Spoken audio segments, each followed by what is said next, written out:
आत्तापर्यंत बिग बॉसच्या घरात वर्षाताईला नक्की कोण वाचवतंय?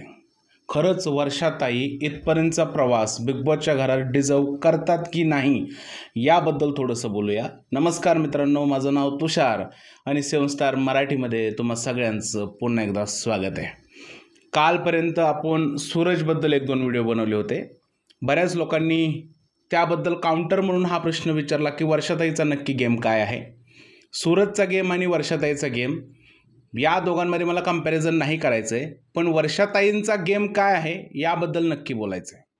वर्षा उसगावस्कर महाराष्ट्राचा खूप मोठा चेहरा. खरं तर बिग बॉसच्या घरातले पहिले 2 ते 3 आठवडे या नावाची चर्चा संपूर्ण महाराष्ट्रात झाली. कारण निक्की तांबोळे असेल, जान्हवी किल्लेकर असेल, या दोघींनी वर्षाताईचा खूप मोठा इन्सल्ट केला आणि महाराष्ट्राला हा इन्सल्ट अजिबातसुद्धा आवडला नाही. त्यामुळे वर्षाताईंना एक सहानुभूती मिळाली प्रेक्षकाकडून. संपूर्ण महाराष्ट्र वर्षाताईच्या बाजूने उभा राहिला आणि निक्की तांबोळे आणि जान्हवी किल्लेकरला लोकांनी आपल्या बोटावर नाचवलं आणि बिग बॉसकडे ही मागणी केली की जान्हवी आणि निक्कीला शिक्षा द्या, कारण वर्षाताईचा आम्ही अपमान सहन नाही करणार.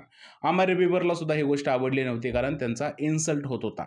पण निक्की तांबोळीने त्यांना वाईट बोललं, जान्हवीने वाईट बोललं. यानंतर वर्षाताई एका शेलमध्ये गेल्या आणि त्या शेलमधून बाहेर आल्याच नाहीत.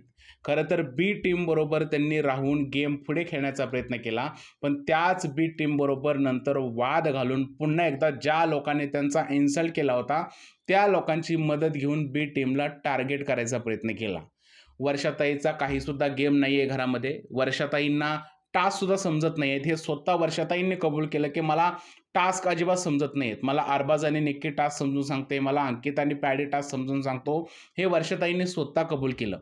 ना वर्षाताईंनी फिजिकल ॲक्टिव्हिटीमध्ये एवढा सहभाग घेतला. त्यांनी सहभाग घ्यायचा प्रयत्न केला, पण वर्षाताईंचं वय पाहता किंवा त्यांचं जे आहे तो मान पाहता बाकी घरातल्या लोकांनी त्यांना एवढा त्रास द्यायचा प्रयत्न नाही केला.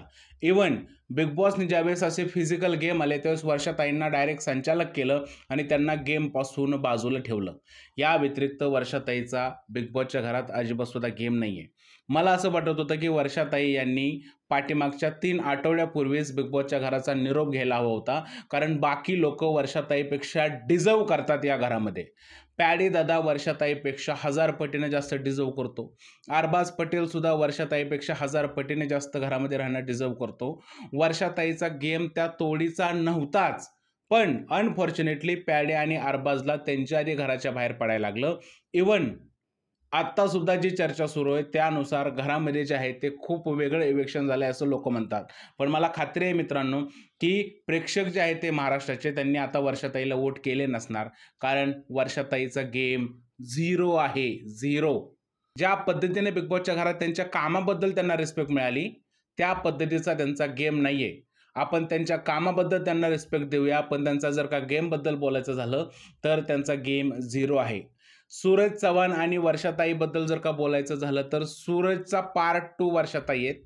आता सूरजमध्ये बऱ्याच गोष्टीची कमतरता आहे. वर्षाताई काही गोष्टी बोलतात, पण वर्षाताईला सुद्धा सूरजसारखे टास्क समजत नाहीत. वर्षाताईंचं सुद्धा डिसिजन मेकिंग नाही आहे. त्यामुळे मला असं वाटतं की वर्षाताई या घरामध्ये राहणं डिझर्व नाही करत. तरीसुद्धा वर्षाताई एवढ्या लांबचा पल्ला कसं काय गाठू शकतात? त्यांना घरामध्ये कोण वाचवतंय? हा सगळ्यात मोठा प्रश्न सध्या महाराष्ट्रासमोर उभा राहिला आहे. मला असं वाटतंय की वर्षाताई टॉप 5 डिझर्व नाही करत. इवन त्या टॉप 7 मध्ये सुद्धा डिझर्व नाही करत. आणि जी बिग बॉसची जर्नी दाखवली ती जर्नीसुद्धा वर्षाताई डिझर्व नव्हत्या करत. त्यांच्याऐवजी पॅडी दादा हे सगळं डिझर्व करत होते. तुमचं काय म्हणणं आहे? खरंच वर्षाताईला कोणीतरी वाचवतंय का? मला नक्की सांगा कमेंटमध्ये. आणि वर्षाताईच्या गेमबद्दल तुमचं काय म्हणणं आहे हे सुद्धा मला कमेंटमध्ये सांगा.